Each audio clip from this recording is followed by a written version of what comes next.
लक्ष्मण भैया खड़े हो गए। जनक जी जैसे ज्ञानी हैं, बड़े बड़े ऋषि जिनके साथ शास्त्रार्थ करते हैं, ब्रह्म की चर्चा करते हैं, आज लक्ष्मण भैया ने कहा इतना ज्ञान होने के बाद भी जनक जी ने मेरे भैया के उपस्थित रहते हुए ऐसे शब्दों का प्रयोग किया कि यहाँ पर संसार में अब कोई वीर नहीं है।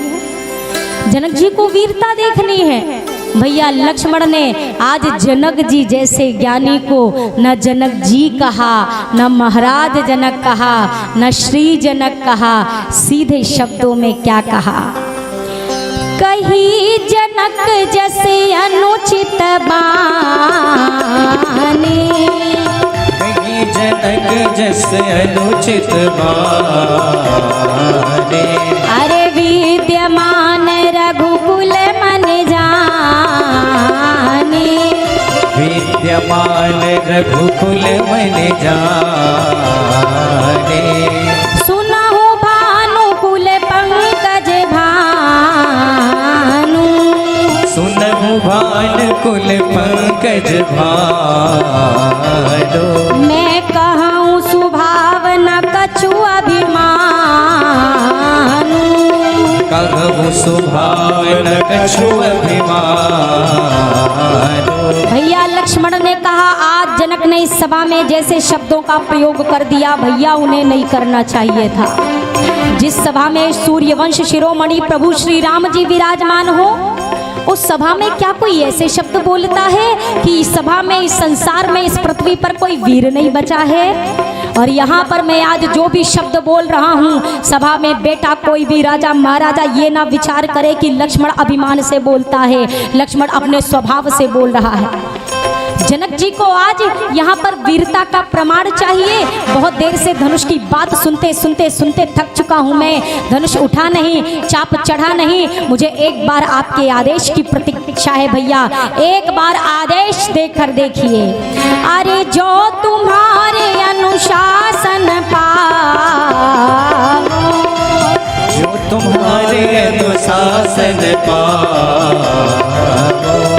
कंदुक इव ब्रह्मांड उठाओ, कंदुक इव ब्रह्मांड उठाओ, कांची घट जिमिदारों फोरी, कांची घट जिमिदारों फोरी, अरे सकऊं मेरु मूलक जिमि तोरी, सकऊं मेरु मूलक जिमि तोरी, कमल नाल जिमि चाप चढ़ावो, कमल नाल जिमि चाप चढ़ावो, हाँ जो जन सत प्रमाण ले हरि धावो, जो जन सत प्रमाण ले धावो। भैया लक्ष्मण ने कहा जनक जी को अगर वीरता का प्रमाण चाहिए, अरे मैं क्या बोलूंगा भैया, मेरा यह विश्वास है आज जनक जी ने जैसे शब्दों का प्रयोग किया है, मैं क्या, अगर सूर्यवंश का एक छोटा सा बालक भी खड़ा होता और स्वयं काल खड़ा होकर उसके सामने यह बात कहता, तो वो छोटा सा बच्चा भी पीठ झुकाकर नहीं जाता, वह काल का सामना करता। रही समाज बीच जो दिनेश वंश बाल को, सुने कुबैन देई ना जवाब हाल काल को, इते तो भानुवंश के निशान विराजमान है, प्रत्यक्ष जानते विदेह सात्विकी सुजान है, अबे न वीरते वसुंधरा विहीन हो गई, कही वृथा विदेह बात नाम सोच ले लई, जो आज नाथ ने है सो निदेश ने कपाऊं मैं, तो समाज बीच खेल के विदेह को दिखाऊं मैं, कहो मुखे करो न जो धरो न चाप हाथ में, असत्य ना बदो सदा आहे सुनात साथ में, तोरो छत्रक दंड जिमी तब प्रताप बलनाथ, और जो न करो प्रभु पद शपथ, पुण्य न धरो धनु हाथ, पुण्य न धरो धनु हाथ, नाथ या ही प्रण रोपाऊं, उलटी देऊं ब्रह्मांड निमिष्म यदि मैं कोपाऊं, सब राजन को चार कराऊं नाहिन मुख मोराऊं, और चरण कमल उरलाय नाथ पल मह धनु तोराऊं, सच्चे योद्धा सच्चे क्षत्रिय अपमान नहीं सह सकते हैं, जिनको सुनने की ताव नहीं वो चुप कैसे रह सकते हैं, रघुवीर राम जी के होते अनुचित वाणी कह डाली है, ये शब्द हृदय में चुभता है, पृथ्वी वीरों से खाली है, ये शब्द हृदय में चुभता है, पृथ्वी वीरों से खाली है। लक्ष्मण भैया ने जो ही आवेश में आकर ये शब्द बोले, आज धरती माँ कंपित हो उठी। वो स्वामी जी ने लिखा,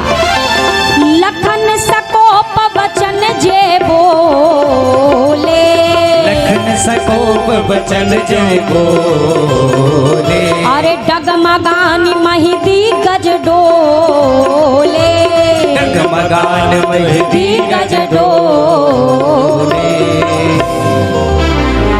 लक्ष्मण भैया के शब्दों से धरती माँ कंपित हो उठी। लोगों ने कहा अरे धरती हिलने लग गई, छोटे के बोलने से ही धरती हिलने लग गई। जनकपुर वासियों ने कहा शुक्र है कि बड़का अभी बैठा हुआ है। अगर छोटे वाले के वाणी में ये सामर्थ्य है तो जब बड़े सरकार उठेंगे तो क्या होगा। भैया लक्ष्मण के जब इस आवेश को देखा, लक्ष्मण भैया धनुष के सामने खड़े होके कहते भैया को तो तोड़ दें, भैया तोड़ दें। विश्वामित्र जी ने कहा राम जी रोको नहीं, कहीं सैयों में ना तोड़ दें, बुलाइए। इतना आवेश है लक्ष्मण जी के अभी अंतर मन में, लेकिन फिर भी मर्यादा का दर्शन करिए। राम जी ने मुख से भी नहीं कहा कि लक्ष्मण आओ। कैसे बुलाया? शयन ही रघुपति लखन निवारे। आंखों के इशारे मात्र से लक्ष्मण भैया आकर बैठ गए। कई लोग कहते हैं आप जो राम कथा कहती हैं ना, इसी में बहुत सारे लोग हैं जो खूब गुस्सा करते हैं। परशुराम जी हो गए, भोले बाबा हो गए, लक्ष्मण जी हो गए, सब तो गुस्सा करते हैं। फिर आप लोग काहे को कथा से कहते रहते हो ज़्यादा क्रोध नहीं करना चाहिए, नहीं करना चाहिए। भैया इस मानस की कथा में जो जोश में आया है ना, वो जोश में आकर भी पूरे होश में रहता है। भगवान शंभु भी क्रोध में आए ना, काम पर क्रोध किया, रति को आशीर्वाद दिया। हमारे साथ ये है क्या, एक बार गुस्से का बटन चालू हो जाए तो दिन भर कोई आमने दिखाई मत देना, सामने नहीं भस्म ही हो गए सीधा। जैसे ये लाइट और ये पंखा दोनों चालू तो बटन से ही होते हैं, पर दोनों की प्रकृति बड़ी अलग है। लाइट को एक बटन दबाओ तो चालू, तुरंत चालू, और तुरंत बटन दबाओ तो तुरंत बंद। और पंखा महाराज चालू कर दो तो धीरे धीरे चालू होंगे, और कहीं बंद करने की परिस्थिति आए तो 12 चक्कर मारे बिना ये बंद नहीं होने वाले। अरे अब 12 ही नहीं कंफर्म बता रही हूँ, कहूँ के घर का 6 भी मार सकता है, 5 भी मार सकता है, वो आपका पंखा जाने और आप जानो। तात्पर्य समझिएगा, ये हमारा क्रोध है जो एक बार चालू होता है तो ये बंद होने में बड़ा टाइम लगता है, 6-7 चक्कर जब तक एक्स्ट्रा ना मार लेना, यानी कि जब तक 2-4-10 लाइनें अधिक ना बोल ले तब तक हमारा क्रोध जाने वाला नहीं है। लक्ष्मण भैया इतने मर्यादा में हैं, क्रोध के बाद भी क्रोध में खड़े हुए तब भी प्रणाम करके खड़े हुए। आप बताइए हम गुस्सा करें, आप गुस्सा करें तो माई बाप आके समझाए तो उन्हीं को धक्का मार दे, किनारे रहो, सामने मत आना। ये हम हैं, ये हमारा जीवन है। लक्ष्मण भैया एकदम शरीर कांप रहा, राम जी ने कहा शांत भैया शांत। लक्ष्मण भैया ने कहा कैसे शांत हो जाऊं भैया? राम जी ने कहा अरे धरती हिल रही है इसलिए शांत हो जाइए। लक्ष्मण जी ने कहा भैया मेरा क्रोध नहीं शांत होगा, भले धरती हिल रही है पर जिसे हिलना चाहिए वो अभी भी नहीं हिल रहा है, एक आप एक धनुष। और जब तक ये दोनों अपनी जगह से नहीं हिलेंगे मेरा क्रोध जाने वाला नहीं। राम जी ने कहा गुरुजी आज्ञा दे तब सब काम होगा, चिंता मत करिए, धीरज धरिए। अब श्री विश्वामित्र जी महाराज ने जब शुभ समय देखा, निर्णय लिया, रामा विश्वामित्र समय शुभ जाने, राम सिया रामा। रामा विश्वामित्र समय शुभ जाने, राम सिया रामा। रामा बोले अति स्नेह मयवाने, राम सिया रामा। रामा बोले अति स्नेह मयवाने, राम सिया रामा।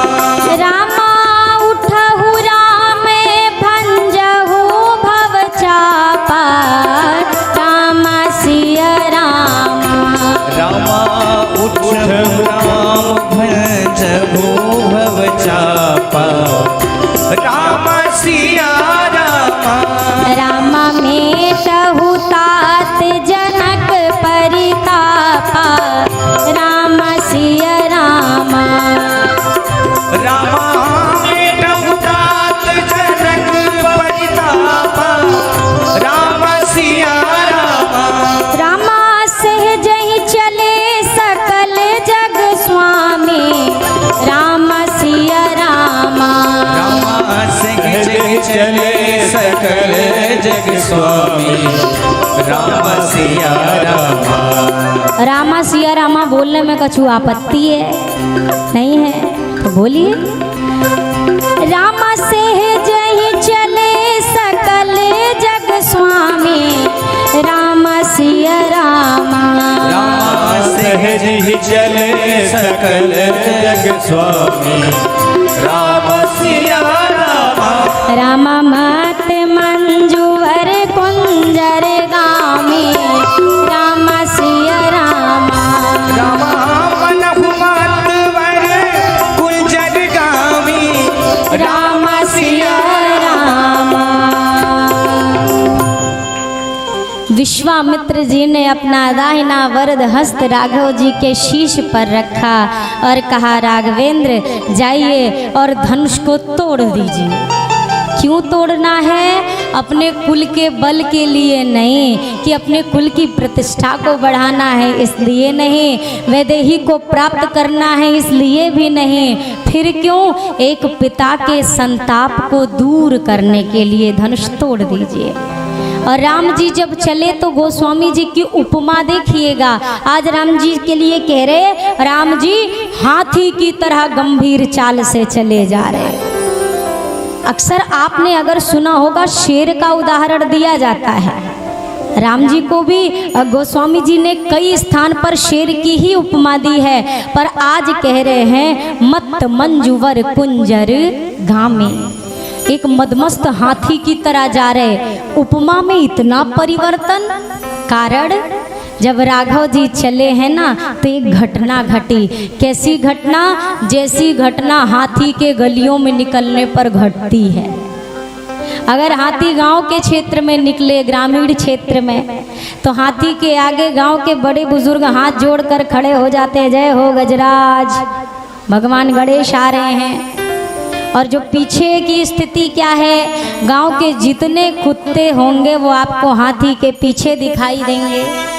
दोनों के बीच में हाथी क्या करता है? हाथ जोड़ने वाले के पास रुकता नहीं है और भौंकने वाले की तरफ देखता नहीं है। हाथी कभी जवाब नहीं देता कुत्तों को, जबकि वो तो छटाक भर के हैं, एक बार लपेट के फेंक दे, कहाँ पता चलना है उनका? पता चलेगा? फिर भी हाथी जवाब नहीं देता कुत्ते को। और कुत्तों का इनसे बैर क्या है ये भी आज तक पता नहीं चला है। लेकिन हाथी का जवाब न देने का एक कारण हो सकता है। मानो गजराज कहते हैं, अरे इनका क्या है, इनको तो भौंक के इसी गांव में रहना है, मुझे तो बड़ी दूर तक जाना है, मेरा लक्ष्य बहुत आगे का है। ठीक उसी प्रकार अगर आप अपने लक्ष्य की ओर आगे बढ़ रहे, अनेक बाधाएं आएंगी, बाधाओं पर रुकना नहीं है, लोगों को जवाब नहीं देना है। हम शोर ना करें, आप शोर मत करिए, मैं शोर ना करूं। जीवन में काम ऐसा किया जाए कि वो काम शोर करके बता दे कि ये करने वाला कौन है। राघव जी चले, अभिमानी राजा प्रलाप कर रहे। अब रघुनंदन पहुंचे धनुष के सामने, पर धनुष तोड़ नहीं रहे हैं, खड़े हैं। क्यों नहीं तोड़ रहे? क्योंकि राघव जी ने विचार किया, छोटे वाले ने बोला ही भर था तो धनुष हिल गए, पूरी धरती हिल गई थी।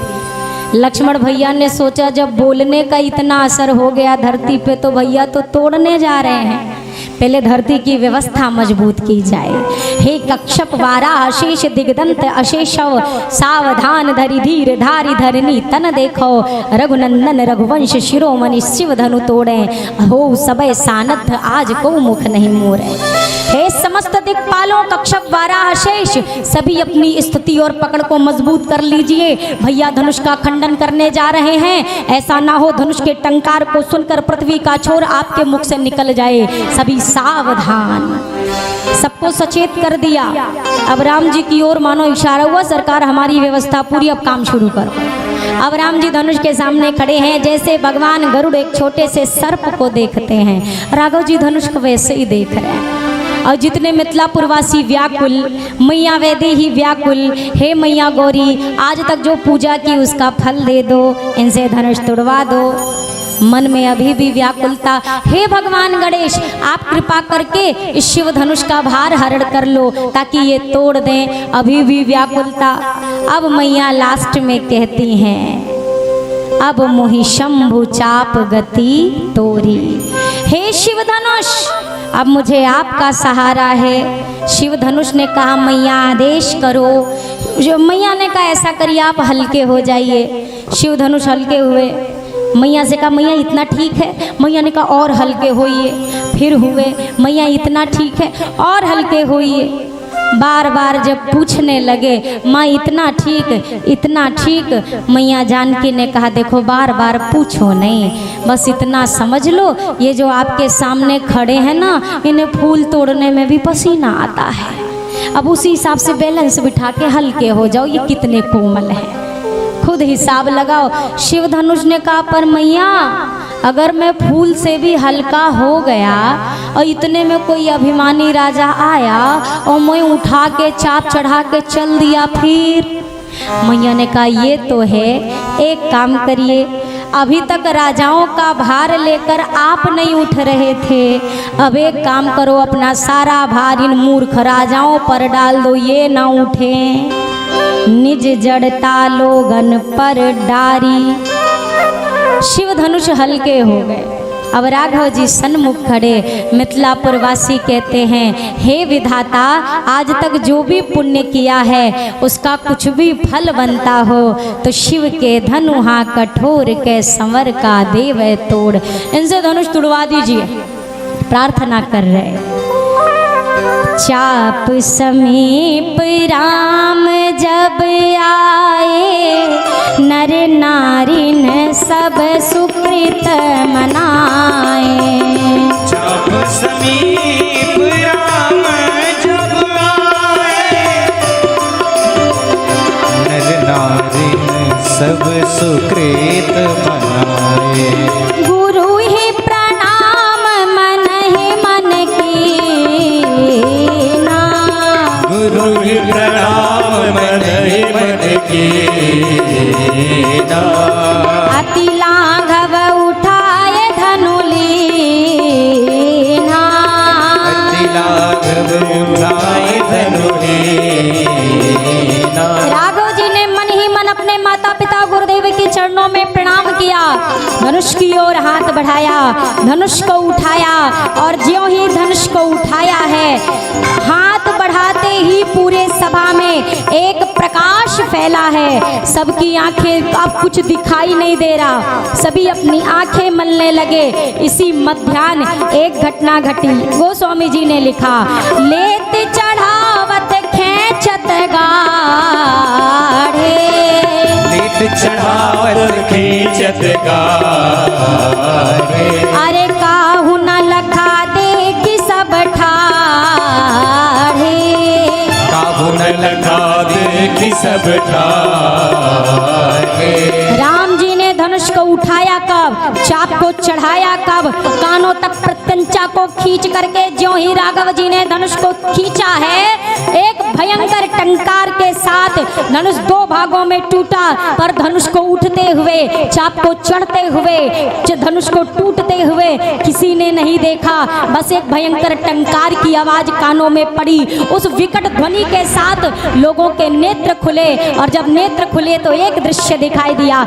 अरे ते ही छन राम माध्य धनु तोरा, छन राम माध्य धनु तोरा। अरे भरे भुवन धुनि घोर कठोरा, भरे भुवन धुनि घोर कठोरा। अरे भरे भुवन धुनि घोर कठोरा। जैसे ही शिव धनुष के टूटने की आवाज के साथ नेत्र खुले, शिव धनुष को खंडित देखा। आज मिथिला एक स्वर से गुंजायमान हो गई। बोलिए सियावर रामचंद्र की जय। सखियां मंगल गीत का गान करती हुई मैया को जब लाने लगी। अच्छा एक चर्चा और करूं, शिव धनुष जब टूटा ना तो जो राजा महाराजा बेटे थे उन्होंने शिव धनुष से थोड़ी सी बात करी है। ये मानस का प्रसंग नहीं पर संतों की बड़ी सुंदर व्याख्या है। शिव धनुष से राजाओं ने कहा बताओ, हम तुम्हें उठाना चाह रहे थे, तुम हमसे नहीं उठे, और तुम जिनके हाथ से उठे उन्होंने उठाकर क्या किया, तुम्हें तोड़ के फेंक दिया। अरे हमारे हाथ से उठ जाते तो हम तुम्हें तोड़ते नहीं। शिव धनुष से कहने लगे तो अब तो तकलीफ हो ही रही होगी, अब हो रहा होगा कष्ट, आकर टूट के पड़े हुए हो। धनुष ने कहा मैं आज जरा भी दुखी नहीं हूँ, जितना प्रसन्न मैं आज हूँ पहले कभी नहीं हुआ। क्यों?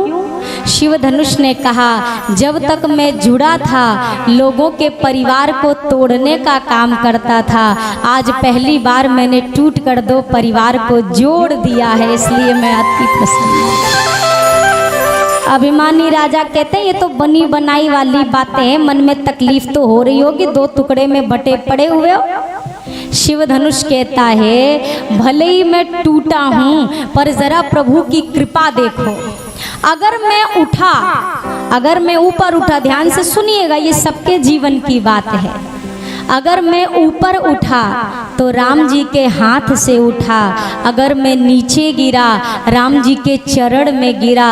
मानो धनुष का कहना है जिंदगी में ऊंचाई मिले तो समझिएगा इसके पीछे राम जी का हाथ है, और अगर कभी ठोकर लगे गिर जाइए तो एक ही बात कहना, जाऊं कहाँ तजी चरण तुम्हारे।